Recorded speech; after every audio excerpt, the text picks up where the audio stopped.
Fala galera, tudo certo? Passando aqui rapidinho, só para pedir para vocês aí o like e para se inscrever no nosso canal, que isso ajuda muito a produção do nosso conteúdo, beleza? Valeu, espero que gostem aí do vídeo. Fala galera, mais um vídeo aqui no nosso canal e hoje a gente vai trazer o nosso primeiro pós-jogo da Eurocopa, né? Vamos falar um pouquinho do que foi esse 0 a 0 entre Holanda e França, que muito curioso, né? Porque é exatamente um 0 a 0, é o primeiro 0 a 0 da Eurocopa, a gente já tá indo pro final da segunda rodada. E os jogos estão sendo, no geral, muito bons, muito corridos. E esse jogo foi assim também. A diferença é que ninguém conseguiu fazer gol. Na verdade, até conseguiu, mas foi anulado, a gente vai falar disso daqui a pouco. Então vamos falar rapidinho do como foi primeiro um geral. Aí a gente entra aí no grande debate, que é a polêmica, né? O jogo foi bom. A França dominou o jogo como era previsto. Ela teve mais controle do jogo por mais tempo do que a Holanda. Só que a Holanda, sendo um time jovem, um time também muito competente, aquela força, né, um pouco abaixo das principais da Europa, fez um jogo duríssimo, como também era esperado, fosse um jogão.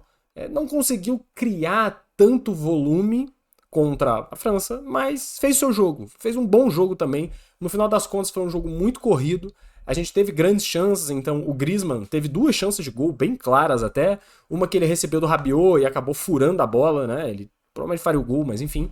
E o segundo, em que o Kanté, em vez de chutar também pro gol, isso é uma característica também da França, né? Foram dois lances que ele podia ter chutado pro gol e rolou a bola pro Griezmann, e o Griezmann desperdiçou. Né? A bola, o Kanté rolou pro Griezmann, e ele acabou chutando esquisito, chutou meio mascado, assim, saiu fraco, ele tava do lado do gol, o goleiro defendeu. Tirando isso, não teve grandes chances da França. Criou, chutou pra gol, assim, mas nada também muito uau. A Holanda, no seu devido momento, também teve um pouco de atitude. Não foi um time que apenas se defendeu, esperou a França jogar e contra-atacou. Não é verdade. A Holanda teve bons momentos no jogo, era um time bem rápido, um time bem pra frente até.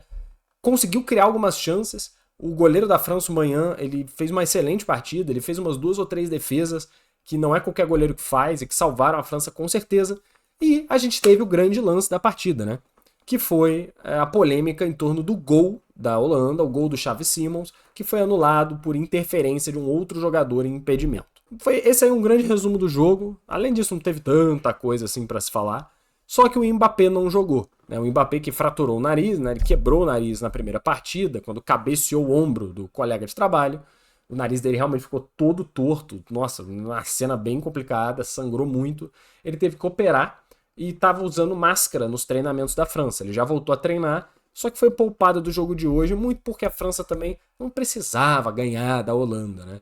E se ele entra em campo e se machuca de novo, piora a situação, ele pode ficar fora do resto da competição, que importa muito mais para a França. Então hoje ele acabou ficando no banco, fez falta, tá, para o time francês, em certos momentos, principalmente no final do jogo. Você percebia uma França cansada. Depois do gol anulado da Holanda, a França não conseguiu criar muita coisa.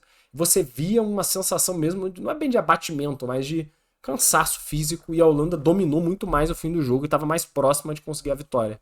Né? Então fez falta sim o Mbappé, com a velocidade, com a presença dele em campo. A França não é a mesma sem ele, isso deu para reparar na partida de hoje. Dito isso, para a gente falar um pouquinho do momento do jogo, né? Eu vou trazer aqui para vocês o momento do gol. Né? Eu vou o videozinho dos melhores momentos, que eu vou passar bem rapidinho pra gente não tomar strike, né? Porque a gente não pode ficar mostrando essas coisas, mas para dar uma ilustrada no que aconteceu. Tá aí o lance. A Holanda faz a sua jogadinha, chuta, o goleiro defende e o Xavi Simons chuta pro gol. E nesse ponto, o jogador estava em impedimento e foi ele que acabou sendo responsável pela anulação do gol. Né? Então vamos voltar agora para a minha grande cabeça no meio da tela. Bom, vimos o lance. Foi bem anulado ou não foi bem anulado? Porque, na teoria, foi anulado em campo. Depois que o gol entrou, o Bandeira levantou. Ele deu o impedimento. E aí o VAR checou e deu o impedimento sem chamar o árbitro. E por que isso? Na hora eu também não entendi muito bem. Eu achei que tinha que ter uma interpretação do árbitro se ele estava ou não, de fato, atrapalhando, né? Porque quando a gente vê o lance, passa a impressão de que o goleiro, né, o Maignan, ele não ia chegar na bola. Ele nem tentou pular de fato, sem ver o adversário do lado dele. Se ele tivesse tentado pular, ele ia ter batido no cara e ia ter ficado mais óbvio. Ele nem tentou, a bola foi longe do goleiro, rápida. Provavelmente ele não pegaria essa bola. Seria gol da Holanda. Só que tem um ponto. A regra, ela diz que se tiver um jogador em impedimento, tem a possibilidade de atrapalhar o goleiro no lance, a jogada deve ser anulada. Ia atrapalhar de fato o goleiro? Não sei porque ele não pulou, não importa. tem que anular. Na teoria, a regra, ela quer defender o movimento do goleiro. Então, na dúvida, você joga em prol do goleiro. Nesse caso, como deu para reparar, o zagueiro estava realmente do lado do Manhã e a bola foi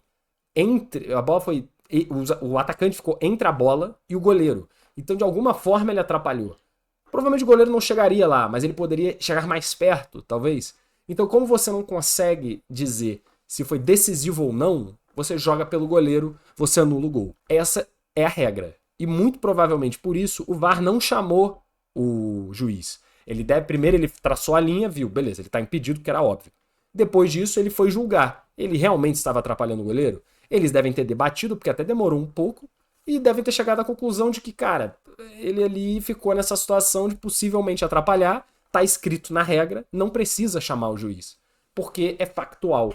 Não foi uma opinião do VAR. Era fato, tá escrito na regra. E aí ele falou, não tem jeito, tem que dar, e por isso que o árbitro nem foi chamado para interpretar. Eu acredito que tenha sido isso, que tenha sido conversado na sala do VAR. O que eu acho, né, dessa situação?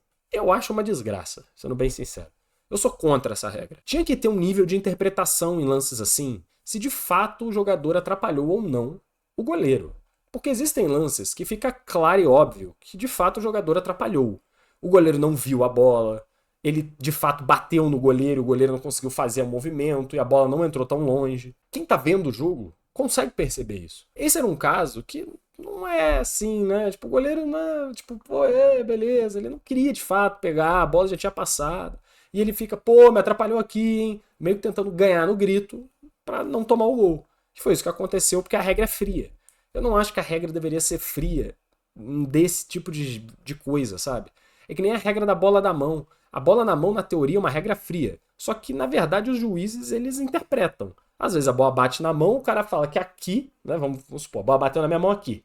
Aqui tem juiz que vai falar que tá junto ao corpo. E não vai dar. Tem juiz que vai falar, não, ampliou, e vai dar pênalti. E o VAR não pode chamar, porque é interpretação.